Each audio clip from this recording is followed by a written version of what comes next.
എൻ്റെ അമ്മ ആദ്യം നിൽക്കുന്നുണ്ടായിരുന്നത് ഓപ്പറേഷൻ തിയേറ്ററിലായിരുന്നു.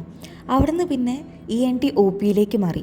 അപ്പോൾ ഞങ്ങളുടെ വീട്ടിലേക്ക് വന്നു കഴിഞ്ഞാൽ അമ്മ എപ്പോഴും അവിടെ ENT OPയിൽ വന്നിട്ടുള്ള കുഞ്ഞു പിള്ളേരുടെ ഓരോ വിശേഷങ്ങൾ പറയും. ചിലർ മൂക്കിൽ മാലമണിയിട്ടവരായിരിക്കും, ചിലവർ മൂക്കിൽ കടലിട്ടിട്ട് പിന്നെ 2 ദിവസം കഴിഞ്ഞ് വീട്ടിൽ നിന്ന് അത് മുളച്ചു എന്ന് പറഞ്ഞ് വരുന്നവരായിരിക്കും. അങ്ങനെ അവർ കാണിക്കുന്ന ഓരോ പേടിയായ അനുഭവങ്ങളൊക്കെ വീട്ടിൽ വന്ന് പറയും.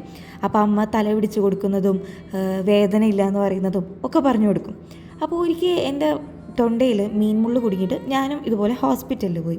ഹോസ്പിറ്റലിൽ പോയപ്പം എനിക്ക് ഓൾമോസ്റ്റ് ഒരു 21 ഇയേഴ്സ് ആയിട്ടുണ്ട്.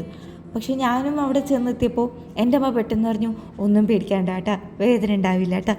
അതായത് നമ്മളുടെ അമ്മമാർക്ക് എപ്പോഴും നമ്മളൊരു കുഞ്ഞു കുട്ടിയായിരിക്കും. നമ്മൾ എത്രയൊക്കെ വലുതായി എന്ന് പറഞ്ഞാലും നമ്മളുടെ അമ്മയുടെ ഏറ്റവും ചെറിയ കുട്ടി ആരാ ചോദിച്ചാൽ അത് നമ്മൾ തന്നെയായിരിക്കും.